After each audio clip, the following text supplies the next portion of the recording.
সম্মানিত মুরব্বী, নিরাশা হবেন না, আপনাকে আমি সান্ত্বনা দিয়ে যাচ্ছি। রাসূল সাল্লাল্লাহু আলাইহি ওয়াসাল্লাম বলেছেন, বিচার মাঠের সময়সীমা হলো ফরজ সালাত আদায় করার সমান।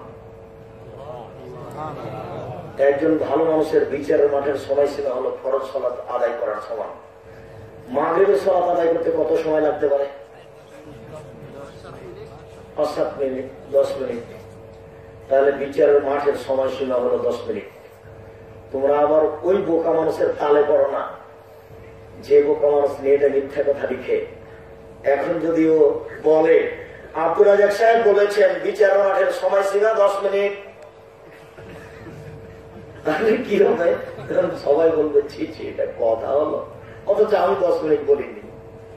কিন্তু ওই এত নিম্ন শ্রেণী, নিত শ্রেণীর মানুষ যে ওপরও কেটে দেবে, নিচেও কেটে দেবে, দিয়ে 10 মিনিট রাখবে, যে রেটে দিয়ে বলবে এই দেখো আব্দুল রাজ্জাক সাহেব বলেছেন বিচার মাঠের সময়সীমা হলো 10 মিনিট।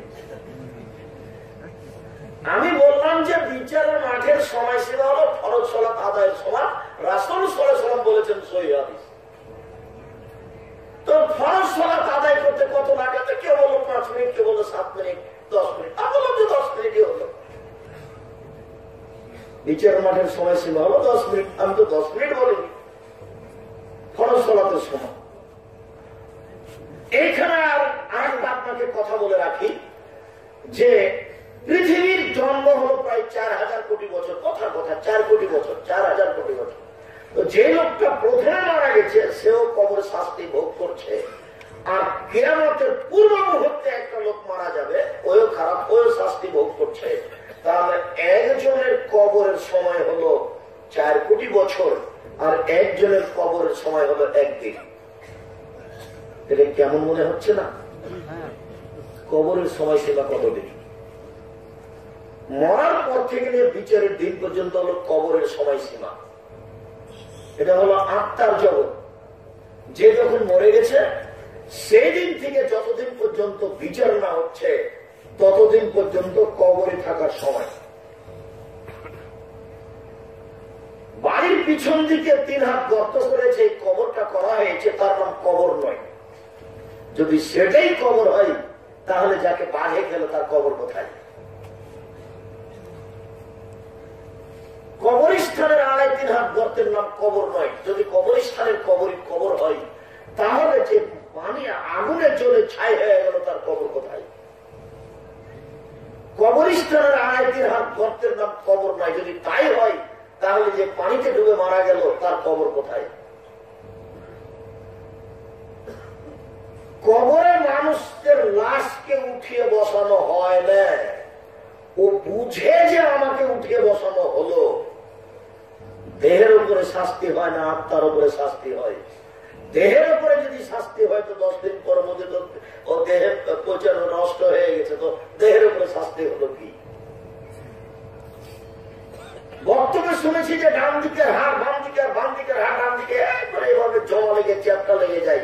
তো দেহ হয়ে নাই তো চ্যাপটা লেগে গেল কি? কবরের শাস্তি হলো স্বপ্নের মতো। তুমি এখানে বসে আছো আর তোমার বন্ধু এখানে শুয়ে আছে। তোমার বন্ধু স্বপ্নে দেখছে যে গমা গোখরা সারা তাকে তাড়া দিয়েছে, দংশন করছে। কয়েকবার দংশন করলো, করে চিন্তাচ্ছে কি কি কি গমা সাপ কোথায় দেখলাম, খুব বড় লম্বা। ওকে জিজ্ঞাসা করেন, বলে দিবে কত হাত লম্বা হতে পারে।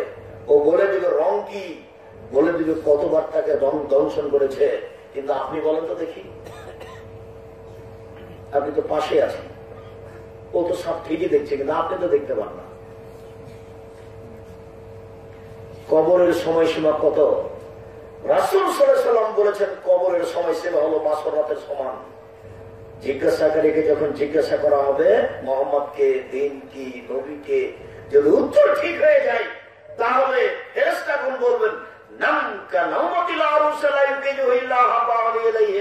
তুমি ঘুমিয়ে যাও বাসর রাতের ঘুমার মতো, তাকে কেউ জানায় না তার অতি বকিলে স্ত্রী ছাড়া। আরে তুমি ঘুমিয়ে যাও বাসর রাতের ঘুমার মতো, যাকে কেউ জানায় না তার নিকটের মানুষ ছাড়া। আরে তুমি ঘুমিয়ে যাও বাসর রাতের ঘুমার মতো, যাকে কেউ জানায় না তার নিকটের মানুষ তার স্ত্রী ছাড়া।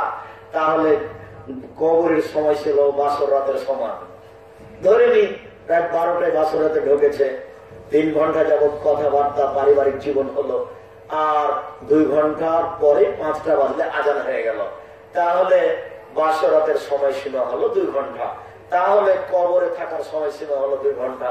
এখন যদি কেউ বলে যে আপনারা সাহেব বলেছেন কবরে থাকার সময়সীমা হলো 2 ঘন্টা, তাহলে এটা মিথ্যা কথা হয়ে যাবে না? আমার উপরে অপরাধ হবে না?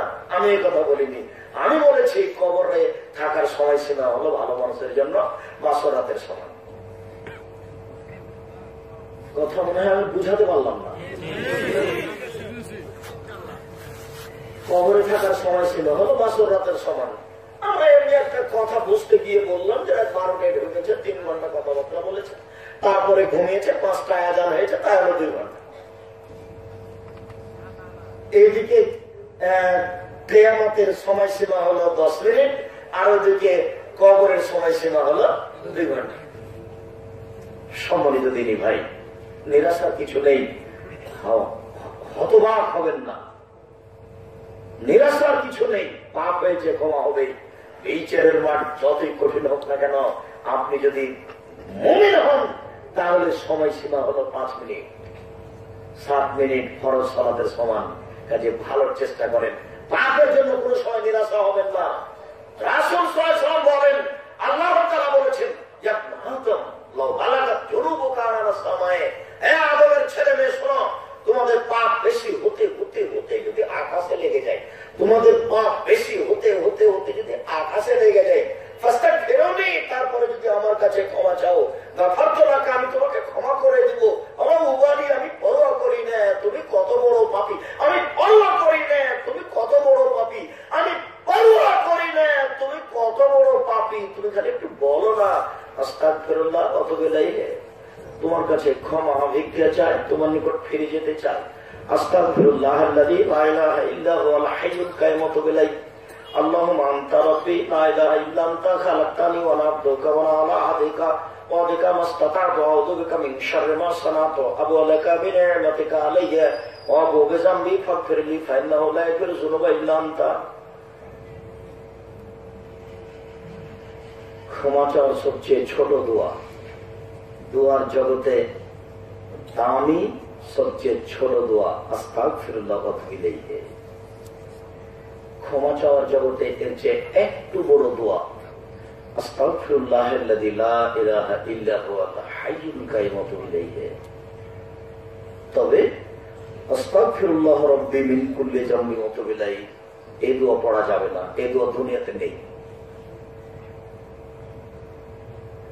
মিনা খালাকনাকুম ওয়া ফিহা নুইদুকুম ওয়া মিনহা নুখরিজুকুম তারাতান উখরা, মাটিতে এই দোয়া পড়া দেওয়া যাবে না, এই দোয়া চলবে না।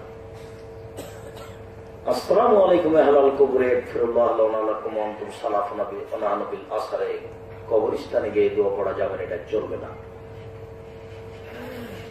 সালাম দেওয়ার সময় ইগফিরুল্লাহ লানা লাকুম এই দোয়া চলবে না। পেশাব পায়খানা থেকে ওঠার সময় আলহামদুলিল্লাহিল্লাযী আযহাবা আন্নী আল আফা এই দোয়া চলবে না। আজান, ফজরের আজানে সাদ্দাক্তা ওয়া বারাকতা এই দোয়া চলবে না। ইকামতের পরে আকাম আল্লাহ ওয়া আদামাহা এই দোয়া চলবে না। ভাত খাওয়ার শেষে আলহামদুলিল্লাহিল্লাযী আতামানা ওয়া সাকানা ওয়া জালানা মিনাল মুসলিমিন এই দোয়া চলবে না। ইফতারের সময় আল্লাহুম্মা লাকা সুমতু ওয়া আলা রিজকিকা আফতারতু এই দোয়া চলবে না। অতএব আস্তাগফিরুল্লাহ রাব্বী মিন কুল্লি যামবিন ওয়া আতুবু ইলাইহি এই দোয়া চলবে না।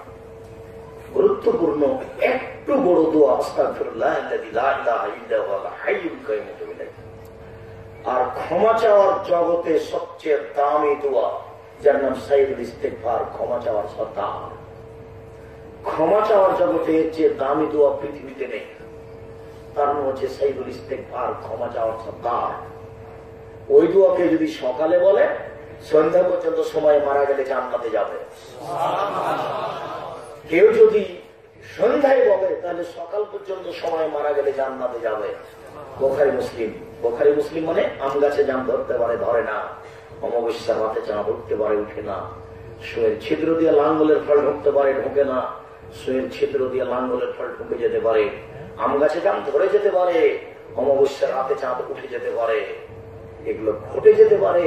কিন্তু আমি যে কথা বলছি এই কথায় সন্দেহ আছে বলে কিয়ামত পর্যন্ত চেষ্টা করলে সরিষা ঢোকানো যাবে না, যা বলছি তাই থাকবে ইনশাআল্লাহ। এই ছেলে শোনো, সাহেবুল ইস্তেগফার মুখস্থ আছে ভালো কথা, যদি না থাকে তাহলে তোমাকে সময় দিলাম আগামীকাল সন্ধ্যা পর্যন্ত। আগামীকাল সন্ধ্যা হতে হতে তোমাকে বই এই দোয়া মুখস্থ করতে হবে, বাধ্য করতেই হবে। মুরব্বী, আপনাকে সময় দিলাম 7 দিন, আপনি বাধ্য। আমাদের দেশে চাঁপাই নবগঞ্জে বলে ও তো করবার বাপকে করতে হবে। তার মানে আপনাকে বলছি মুরব্বী মানুষ কষ্ট নিয়েন না, কথাটা এইভাবেই বললাম যে আপনাকে তো 7 দিনের মধ্যে করতে হবে, আপনার বাপকে করতে হবে। আপনাকে সম্মান করি, আপনাকে খুব শ্রদ্ধা করি, এই কথাটা আপনি কষ্ট পাবেন না। মানে এত দামি দোয়া মুখস্থ না করে কি করবেন জীবনে, কি করতে পারেন জীবনে? আর এইটাই হবে সবচেয়ে আপনার আগের কথা। আমি একটা সময় দিলাম, আপনি জীবন বাজি রেখে চেষ্টা করেন, 2 দিনে করেন, 1 মাসে করেন, করতেই হবে। আপনি বলেন আল্লাহকে যে এই দোয়াটা মুখস্থ না করে তুমি আমাকে তুলে দেখে নিও না। আমিন।